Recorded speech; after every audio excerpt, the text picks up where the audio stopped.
देखो इसी में नेक्स्ट जो अभिक्रिया है उसकी बात करते हैं अपन।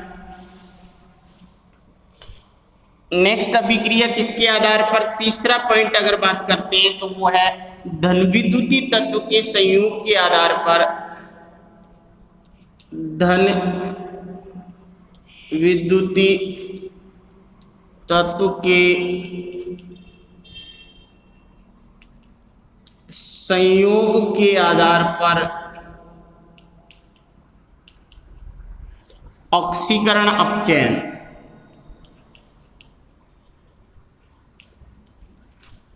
ऑक्सीकरण व अपचयन। तो धन विद्युतीय तत्व जो है जिस पर इलेक्ट्रॉन की क्या पाई जाएगी, अधिकता पाई जाएगी। धन विद्युतीय तत्व क्या करेगा, इलेक्ट्रॉन त्यागने की क्या रखता है, और इलेक्ट्रॉन त्याग कर क्या बना लेता है, वो धनायन बनाने की प्रवृत्ति रखता है। तो धन विद्युतीय तत्व के आधार पर, अर्थात धन विद्युतीय तत्व जो है वो अगर बाहर निकलेगा या क्या होगा, अंदर आएगा, ग्रहण। तो यहां पर अपन लिख सकते हैं किसी यौगिक द्वारा, किसी यौगिक द्वारा धन विद्युतीय तत्व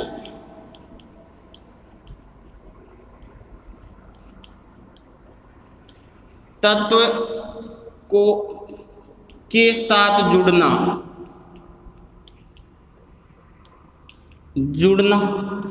और यहां पर किसी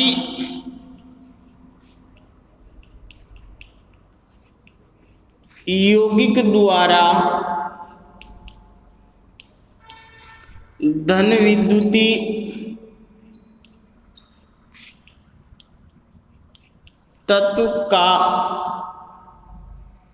तत्व किसी यौगिक द्वारा धन विद्युतीय तत्व का निष्कासन या बाहर निकलना, दो कंडीशन हो जाएगी यहाँ पर। तो धन विद्युतीय तत्व जो है उस धन विद्युतीय तत्व का क्या होना, धन विद्युतीय तत्व का निष्कासन जो है वो तो क्या कहलाएगा, निष्कासन की बात कर रहे हैं, एक जुड़ना। तो किसी भी यौगिक द्वारा धन विद्युतीय तत्व के साथ जुड़ना तो क्या कहलाएगा, अपचयन। क्या कहलाएगा, अपचयन कहलाता है। और निष्कासन जो है वो क्या कहलाएगा, ऑक्सीकरण। क्या कहलाएगा, ऑक्सीकरण।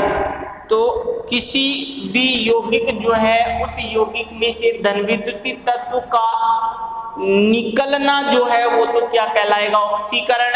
और धन विद्युतीय तत्व के साथ जुड़ना क्या कहलाएगा, अपचयन कहलाता है। जैसे अगर अपन इनके उदाहरण देखते हैं तो धन विद्युतीय तत्व जो है जैसे KCl Ki+Cl2 की बात करते हैं, यहाँ पर Ki+Cl2, तो यहाँ पर ये पोटेशियम जो है ये क्या है, धन विद्युतीय तत्व है। तो ये क्या करेगा, ये यहाँ से Ki से निकल जाएगा, क्या बना लेगा, KCl, और प्लस यहाँ पर क्या हो जाएगा, I2 जो है वो क्या हो जाएगा, मुक्त हो जाएगा।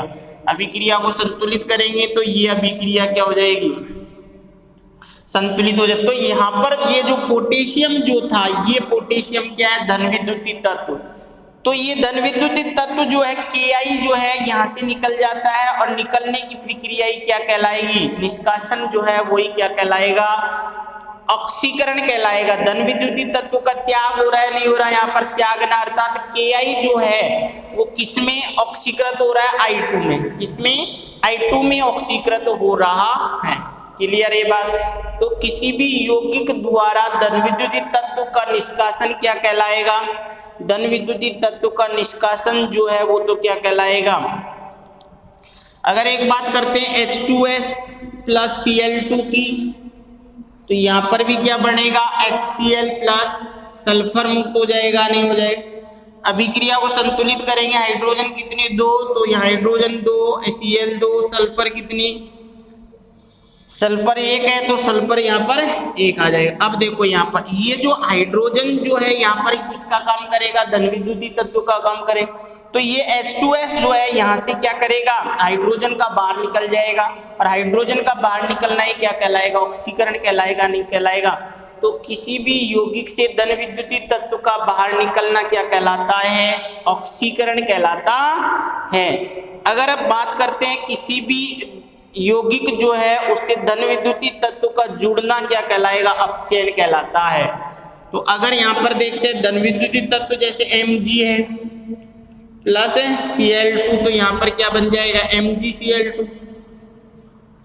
तो ये भी, तो यहाँ पर ये क्या है, धन विद्युतीय तत्व Mg, और ये MgCl2 के साथ क्या हो जाता है, जुड़ जाता है, अर्थात Mg का MgCl2 में क्या हो गया, अपचयन हो रहा है।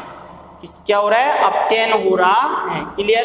तो इस तरीके से यहाँ पर अपन ने क्या था, धन विद्युतीय तत्व के संयोग और वियोजन के आधार पर, अर्थात धन विद्युतीय तत्व का जुड़ना, अपचयन, निकलना, ऑक्सीकरण, जुड़ना, अपचयन, निकलना, ऑक्सीकरण।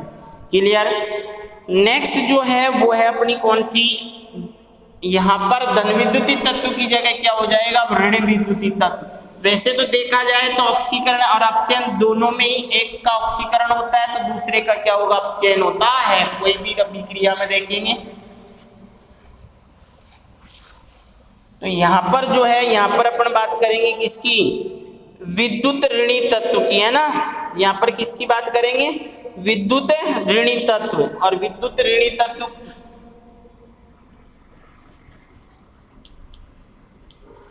विद्युत ऋणी अर्थात जो इलेक्ट्रॉन ग्रहण करके क्या बनाता हो, धनायन बनाता हो, उसे क्या कहा जाता है, विद्युत ऋणी तत्व कहा जाता है। तो विद्युत ऋणी तत्व जो है इसका जुड़ना तो क्या कहलाएगा, जुड़ना तो क्या कहलाएगा, ऑक्सीकरण।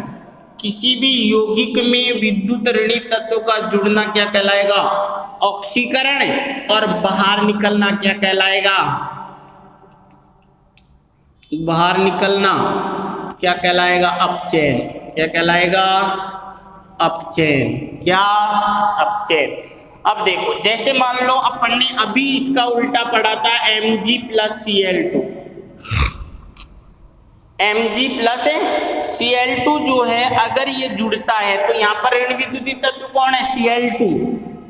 तो यहाँ पर जो है ये धन विद्युतीय तत्व है, वैसे तो ये धन विद्युतीय तत्व है, ये ऋण विद्युतीय तत्व है। तो मैंने अभी बोला था कि कोई भी ऑक्सीकरण अपचयन अभिक्रिया होगी जिसमें एक परमाणु का ऑक्सीकरण होगा तो दूसरे का क्या होगा, अपचयन होगा। तो यहाँ पर ये इसकी बात मानेंगे अपन। इस ये जो है Cl2 ये ऋण विद्युतीय तत्व है। ये कौन सा तत्व है, ऋण विद्युतीय तत्व।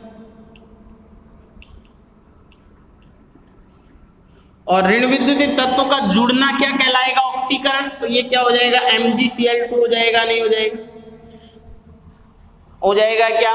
तो यहाँ पर MgCl2 जो है, Cl2 का किसमें, ऋण विद्युतीय तत्व का जुड़ना क्या कहलाएगा, MgCl जो क्या है, ऑक्सीकरण कहलाएगा। और किसी भी यौगिक जो है उससे ऋण विद्युतीय तत्व जो है उसका बाहर निकलना क्या कहलाता है, अपचयन कहलाता है। जुड़ना तो क्या हो जाएगा, ऑक्सीकरण। देखो अगर अपन बात करते हैं ApCl3 की, ये है फेरिक क्लोराइड।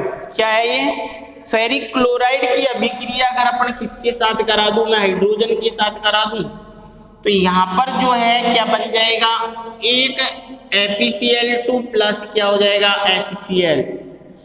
तो यहाँ पर अभिक्रिया को संतुलित करते हैं, 3 है क्लोरीन, उधर क्लोरीन कितने, 3 हाइड्रोजन 2 है, उधर हाइड्रोजन, तो यहाँ पर 2 कर दिया अपन ने।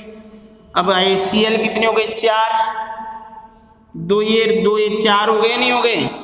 तो यहाँ पर अगर अपन 2 कर देते हैं तो ये कितने हो गए, 3 दूनी 6, और इसको 2 कर देते हो गए क्या, 2 दूनी 4, 2 6, हाइड्रोजन कितने 2, हाइड्रोजन कितने 2, Fe कितने 2 हो गया, नहीं होगा। तो ये अभिक्रिया संतुलित हो गई। तो ये जो है ये तो फेरिक, क्या है ये, फेरिक क्लोराइड। और ये क्या है, फेरस क्लोराइड। तो जिसमें कम और क्लोरीन है, फेरस क्लोराइड, तो वो होता है रस। क्लोराइड। तो यहां पर देखो ऋण विद्युतीय तत्व कौन है, Cl। तो ऋण किसी भी यौगिक में से ऋण विद्युतीय तत्व का बाहर निकलना, तो ये कम हो गए, यहाँ 3 थे या 2 हो गए, नहीं हो गए, हो गए क्या, एक ऋण विद्युतीय तत्व क्या हो गया, बाहर निकल गया, नहीं निकल गया। तो यहाँ पर FeCl3 का किसमें अपचयन हो रहा है, FeCl2 में अपचयन हो रहा है।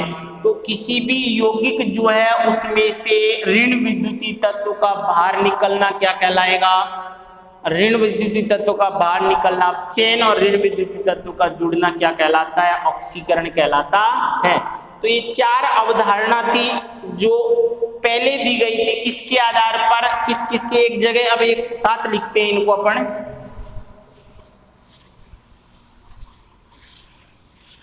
तो 4 पॉइंट हुए यहाँ पर अपने। पहला किसके आधार पर, ऑक्सीजन का जुड़ना, ऑक्सीजन का जुड़ना क्या कहलाएगा, ऑक्सीकरण। दूसरा क्या है, हाइड्रोजन का निकलना,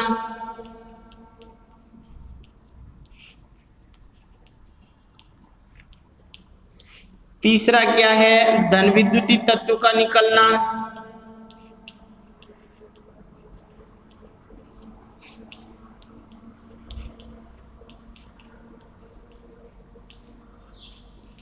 तीसरा चौथा क्या है, ऋण विद्युतीय तत्व का जुड़ना,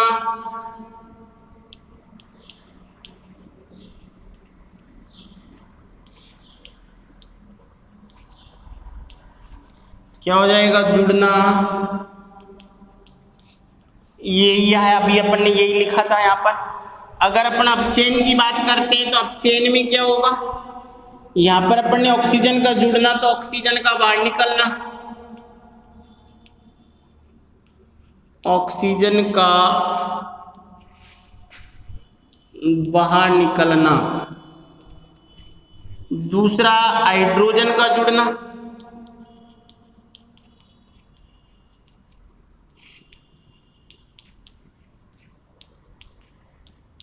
हाइड्रोजन का जुड़ना।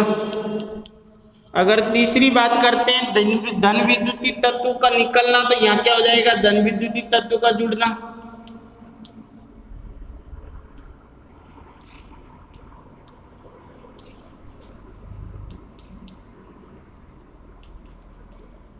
और यहाँ पर क्या हो जाएगा, ऋण विद्युतीय तत्व का निकलना।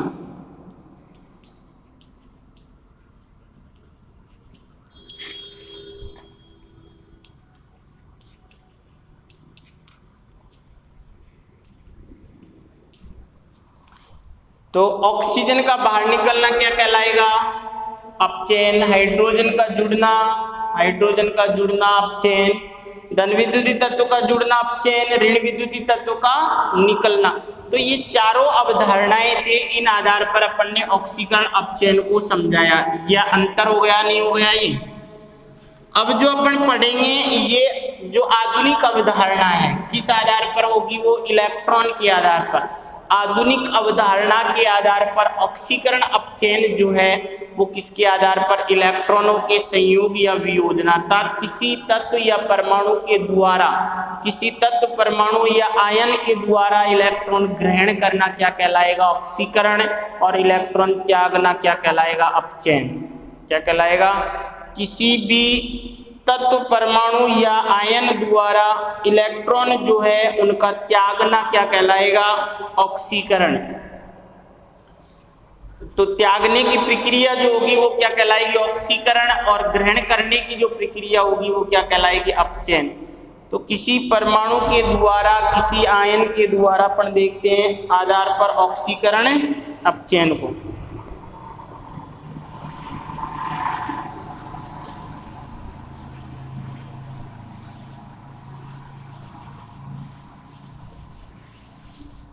तो देखो आधुनिक अवधारणा क्या कहती है,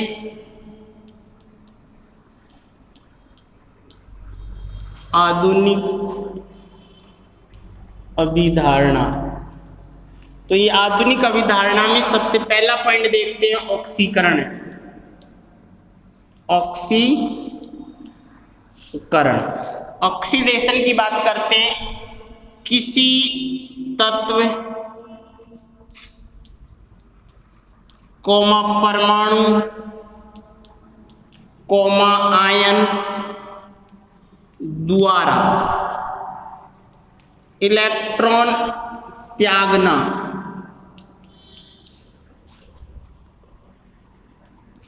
इलेक्ट्रॉन ना क्या कहलाता है, ऑक्सीकरण कहलाता है। क्या कहलाएगा, ऑक्सीकरण।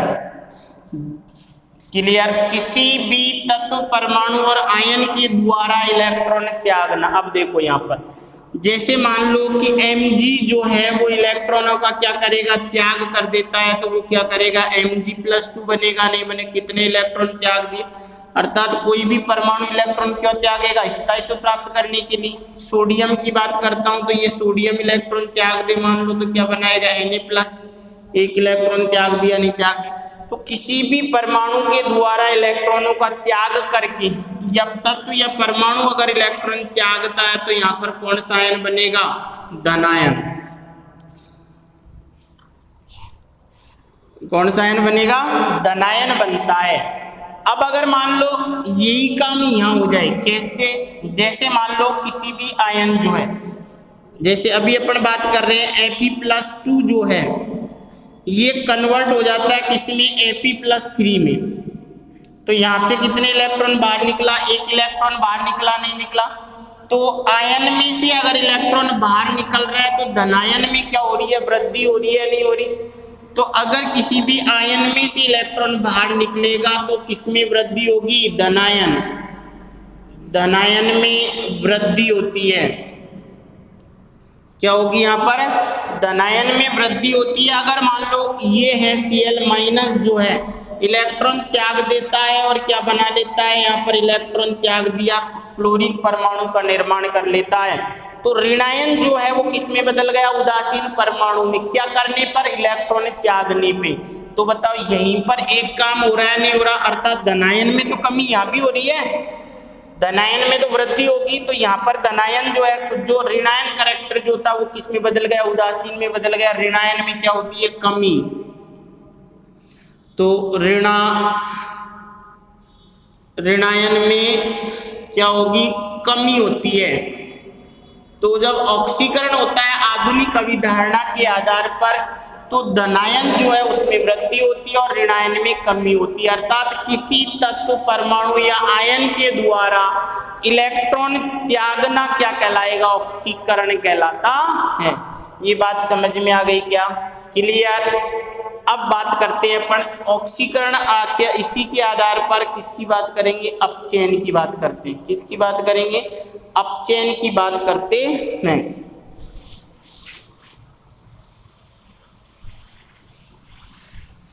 तो अपचयन जो होगा वो किसे कहेंगे, किसी भी परमाणु तत्वयात। तो दूसरी बात करते हैं अपचयन।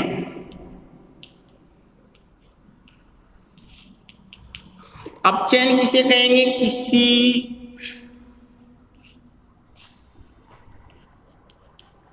तत्व परमाणु या आयन द्वारा, परमाणु या आयन द्वारा इलेक्ट्रॉन ग्रहण करना क्या कहलाएगा, अपचयन कहलाता है।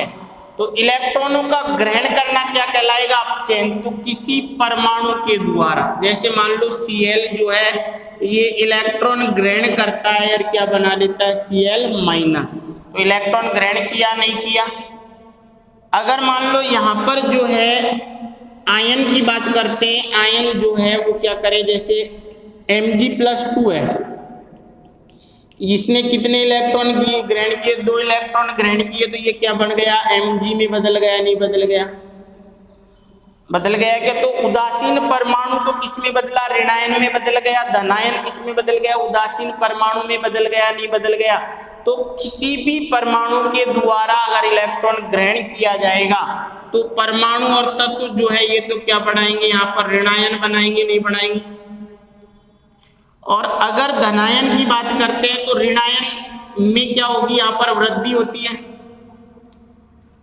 और धनायन में क्या हो रही है, कमी होगी नहीं होगी, धनायन में कमी होती है। ये बात क्लियर क्या? तो यहाँ पर किसी परमाणु यौगिक या तत्व के द्वारा इलेक्ट्रॉनों का ग्रहण करना क्या कहलाएगा, अपचयन। किसी तत्व परमाणु या यौगिक द्वारा इलेक्ट्रॉनों का त्याग करना क्या कहलाएगा, ऑक्सीकरण कहलाता है। तो ये क्या थी, आधुनिक अवधारणा थी। अब देखो यहाँ पर मैंने पहले भी बोल चुका हूं कि ऑक्सीकरण जहां होगा, जहां ऑक्सीकरण होगा वहां अपचयन भी होगा।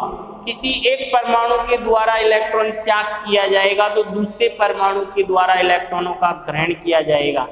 क्योंकि ऐसा तो है नहीं कि मेरी जेब में पैसे हैं और मैं रोड पे वैसे ही क्या कर देता हूँ, फेंक दूं उनको, ऐसा नहीं हो सकता कभी भी, चाहे कितना ही धनवान बन जाऊं। तो ये जो है इलेक्ट्रॉन, तभी ये इलेक्ट्रॉन कहाँ से आया, कहीं से तो आएगा। तो किसी भी धनायन जो है, किसी भी परमाणु ने क्या किया होगा, इलेक्ट्रॉनों का त्याग किया होगा, और इलेक्ट्रॉन त्याग करने से इलेक्ट्रॉन बाहर निकला, तो ये बाहर निकला हुआ इलेक्ट्रॉन ये ग्रहण करेगा नहीं करेगा। तो यहाँ पर जो ऑक्सीकरण अपचयन अभिक्रिया है, दो अभिक्रिया में एक तत्व का क्या होगा, ऑक्सीकरण होगा, तो दूसरे तत्व का उसी अभिक्रिया में अपचयन होता है। अर्थात ऑक्सीकरण और अपचयन दोनों क्या होंगे, साथ साथ होंगे, और इसीलिए ऐसी रासायनिक अभिक्रिया को क्या कह दिया जाता है, रेडॉक्स अभिक्रिया कहते हैं, जिसमें एक परमाणु का क्या होता है, ऑक्सीकरण होगा, और दूसरे परमाणु का क्या होता है, अपचयन होता है। तो उसे क्या कहा जाता है, रेडॉक्स अभिक्रिया कहा जाता है। कैसे, तो यहां पर देखते हैं, एक उदाहरण से समझते हैं। जैसे CuSO4 प्लस Zn, ये उदाहरण अपन पहले भी पढ़ा है, अपन ने कहीं पे कहाँ पढ़ा है, देखा कौन सी अभिक्रिया में, विस्थापन अभिक्रिया में। तो यहां पर क्या बनेगा, ZnSO4 प्लस Cu। अब देखो यहाँ पे अगर अपन बात करते हैं तो Cu जो है, मैं अगर इसको तोड़ देता हूं तो Cu+2 और SO4 -2 में है, Zn के ऊपर कोई आवेश नहीं है, और यहाँ पर जो है ये Zn+2 प्लस SO4 -2 में बदला। अब देखो यहाँ पर अगर मैं इनको दो अलग अलग करके लिख दूं तो ये जो Cu जो है, Cu इधर किसके रूप में, +2 के रूप में है या नहीं, और इधर किसके रूप में है, Cu के रूप में है। अगर Zn की बात करता हूं तो Zn इधर किस रूप में है, Zn के रूप में, और इधर किस रूप में है, Zn+2 के रूप में है या नहीं। Cu4 तो दोनों कॉमन आ गया ये। अब देखो यहाँ पर ये Cu जो है, ये Cu के पास कितने इलेक्ट्रॉन है, 2 इलेक्ट्रॉन की कमी है, अर्थात इसने 2 इलेक्ट्रॉन त्यागे इस कंडीशन में। अब ये क्या किया कि इसने इधर आते ही जैसे अभिक्रिया संपन्न, इसने 2 इलेक्ट्रॉन ग्रहण किए। क्या ग्रहण किए, इसने 2 इलेक्ट्रॉन, और ग्रहण करके क्या बना लिया, यहाँ पर कॉपर का उदासीन परमाणु बन गया, नहीं बन गया। और यहाँ पर जो Zn जो है, ये Zn इधर किसके रूप में था, उदासीन परमाणु के रूप में, इधर आया तो ये किसमें बदल गया, Zn+2 के रूप में। तो बताओ इसमें Zn से Zn+2 बना होगा तो क्या 2 इलेक्ट्रॉन मुक्त हुए होंगे, नहीं हुए होंगे। और ये 2 इलेक्ट्रॉन कौन ग्रहण कर लिया, ये ग्रहण करेगा नहीं ग्रहण करेगा। तो बताओ अपनी परिभाषा क्या थी, जब किसी आयन परमाणु या तत्व के द्वारा इलेक्ट्रॉनों का त्याग किया जाता है, इलेक्ट्रॉनों का त्यागना क्या कहलाता है, ऑक्सीकरण कहलाता है, और इलेक्ट्रॉनों का ग्रहण करना क्या कहलाता है, अपचयन कहलाता है। तो बताओ Zn से जब Zn+2 बन रहा है तो कौन सी अभिक्रिया होगी, ऑक्सीकरण होगी नहीं होगी। और जब Cu+2 तो इसने 2 इलेक्ट्रॉन ग्रहण किए, और इलेक्ट्रॉनों का ग्रहण करना क्या कहलाएगा, अपचयन। तो इसका क्या हुआ बताओ, अपचयन। तो एक ही अभिक्रिया में एक तत्व का क्या हो रहा है, यहाँ पर Cu जो है, ये Cu तो किस में बदल रहा है, इसमें। तो यहाँ पर ये Cu+2 जो है वो किस में बदल गया, Cu में बदल गया। तो इसका तो क्या हो रहा है बताओ, देखो अपचयन। क्या होगा, अपचयन। Zn जो है वो किस में बदल रहा है, यहाँ पर Zn+2 में, तो इलेक्ट्रॉनों का त्याग, इलेक्ट्रॉनों का त्याग क्या कहलाएगा, ऑक्सीकरण। क्या कहलाएगा, ऑक्सीकरण। तो इसी अभिक्रिया में एक तत्व का ऑक्सीकरण हो रहा है तो दूसरे तत्व का अपचयन हो रहा है, और इसीलिए इस अभिक्रिया को क्या कहा जाएगा, रेडॉक्स अभिक्रिया कहा जाएगा। क्लियर, मेरी बात समझ में आ गई कि रेडॉक्स अभिक्रिया का मतलब, तो कोई भी ऑक्सीकरण अपचयन अभिक्रिया होगी उन सभी रासायनिक अभिक्रियाओं में एक तत्व का क्या होगा, ऑक्सीकरण होगा, तो दूसरे तत्व का क्या होगा, अपचयन होता है। क्लियर। अब देखो यहाँ पर एक चीज और, रेडॉक्स अभिक्रिया क्लियर हो गया। अब यहाँ पर जब ये Cu जो है ये क्या करेगा, इलेक्ट्रॉन त्यागेगा, इलेक्ट्रॉन ग्रहण करेगा नहीं ग्रहण करेगा, तो Cu जो है ये Cu+2, ये Cu+2 का क्या हो रहा है, यहाँ पर अपचयन हो रहा है, तो ये क्या करेगा, इलेक्ट्रॉन ग्रहण करेगा, ग्रहण करके क्या बना लेगा, Cu बना लेगा नहीं बना लेगा। अब ये Cu क्या करेगा, इसका क्या करेगा, यहाँ पर इसका क्या करेगा, ऑक्सीकरण करेगा नहीं करेगा, तो ये जो है ये किसका काम करेगा, अब ऑक्सीकारक का, किसका काम करेगा, ये ऑक्सीकारक का। तो किसी भी तत्व का इलेक्ट्रॉन ग्रहण करना क्या काम होगा, उसका ऑक्सीकारक जो है किसका काम कर रहा है, ऑक्सीकारक।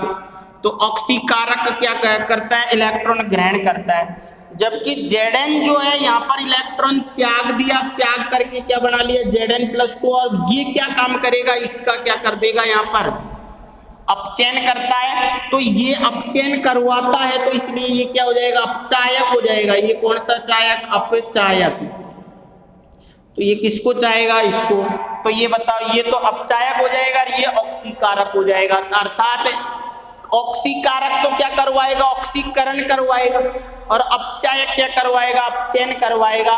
तो जिसका अपचयन होता है वो ऑक्सीकारक होगा, और जिसका ऑक्सीकरण होता है वो अपचायक होगा। क्लियर। तो अपचायक क्या करेगा, अपचायक यहाँ पर देखो, जिसका ऑक्सीकरण हो रहा है इसका, तो ये क्या होगा, अपचायक, ये क्या होगा, अपचायक होगा। तो बताओ अपचायक जो है वो क्या करता है, इलेक्ट्रॉन, यहाँ पर इलेक्ट्रॉन त्यागा उसने, और ऑक्सीकारक ने, ऑक्सी इसमें क्या हुआ, अपचयन में इलेक्ट्रॉन ग्रहण करता नहीं। क्लियर। तो ऑक्सीकरण और अपचयन अभिक्रिया जो है, तो यहाँ पर अपचायक जो है वो इलेक्ट्रॉन दाता अभिकारक होगा। अपचायक तो क्या होगा, यहाँ पर इलेक्ट्रॉन दाता, इलेक्ट्रॉन दिया है इसने, अरे दिया नहीं दिया, Zn जो है Zn+2, इसलिए तो इसका क्या हुआ है, अपचयन हुआ है नहीं हुआ। अगर ये इलेक्ट्रॉन नहीं आता तो अपचयन नहीं होता। तो ये बताओ ये क्या काम करेगा, इसने क्या करवाया, अपचयन करवाया, इसलिए ये क्या कहलाएगा, अपचायक।